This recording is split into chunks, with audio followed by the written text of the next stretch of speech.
Hey, what's going on, guys? So I just got a bunch of parts in today. I got all the gaskets to get this engine pretty much done. I decided to not do the head gasket right now.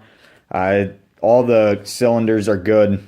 Nothing seems to be leaking other than that first spark plug hole, but that's just because of the valve cover gasket. So I'm just going to replace those gaskets. I got my intercooler set up, so I need to get this engine on the stand so I can mount the turbo, so I can kind of route the turbo or the intercooler piping so that I can kind of mock it up and know which pipe goes to what side and everything. So I can just get this all done, get that cut, and start getting ready to paint the engine bay. So I'm going to get this up on the stand and we'll continue from there. Alright, so quick update. So initially I was going to do the rear main seal, just because I already have to take everything off, so why not? However, this one does not seem to be leaking at all. That helps, see? No, it's not leaking at all. So I don't think I'm going to mess with it.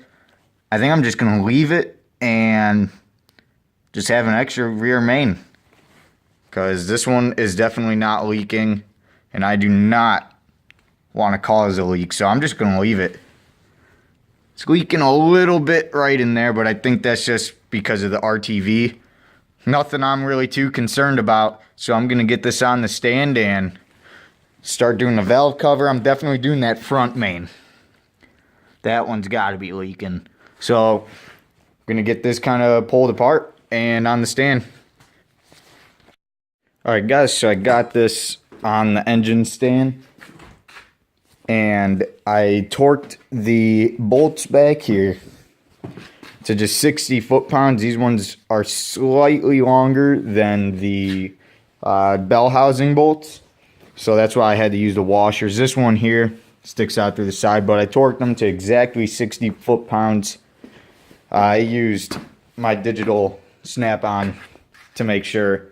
So now that that's on the stand, I'm going to go ahead and I'm going to take the valve cover off. I'm going to start by doing the valve cover gaskets. And I was, like I said, going to do the rear main, but I'm just going to leave that now. And then I'm going to pull these belts off and try to get this front pulley there. I'm going to try to get that off, hopefully, so I can do the front main, which seems to be leaking. Everything's just covered in oil around it. There's a little bit of oil up here, but not enough. So it's got to be that front main. I know the oil pan's leaking, so I don't know how much that could have caused. So I got to pull the oil pan anyways to do my oil return. So I'm just going to pull that off and just cover the bottom of the engine, get everything cleaned up, so that I can get it all put back together properly the first time. Alright, so I'm going to start with the valve cover, and then we'll go from there. Alright guys, so I got that valve cover removed, and I've pretty much gone around and cleaned it up the best I could. Over here I got the new valve cover gasket in, and if I come over here, I already threw it away, but right there, that was why I was getting oil leaking in the cylinder one, into the spark plug hole. I'm sorry, I drew a blank there. But yeah, this one's plastic, so I don't know what kind of design that was. That was kind of stupid.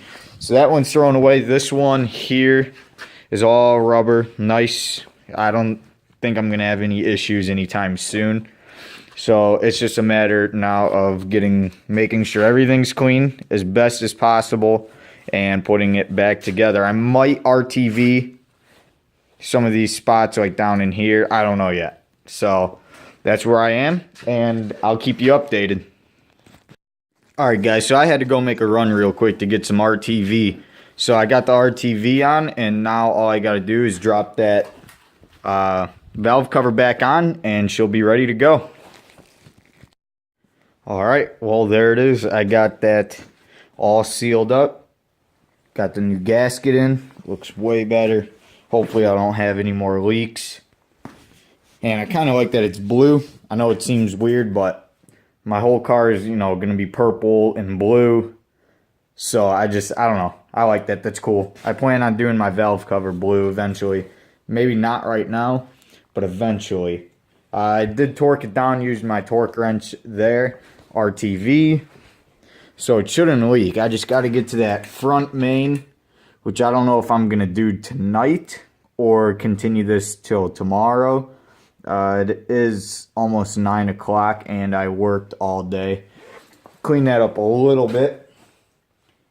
I think what I'll do is, instead of doing the front main tonight, I'll get my intake back together, put my EGR block off so I can get my intake and my exhaust manifold bolted up and have this put back together 100%. So I think that's what I'm going to do. I'm going to get this together, get my turbo manifold on, and then maybe run my intercooler piping so that I can figure out exactly where down there I need to cut. So I think that's what I'm going to do. I'll be back. Alright guys, so I didn't get quite as far as I wanted to. It's starting to get late. It's 10:30. I got to be up early for work. So at least I got the intake on the engine. It's not bolted down. I still got to do 2 coolant lines in there, which are giving me quite the struggle. So I just got to finish that up tomorrow. I got to finish bolting on the turbo. And that's kind of about where I'm going to leave it at tonight. Yeah, I think that's it. I think that's everything. So at least I got this done. Got the intake back together. Got the turbo manifold mounted somewhat. So at least I got something done tonight. But yeah, I hope you guys enjoyed this one. Stay tuned for more. And I will see you in the next one. Peace.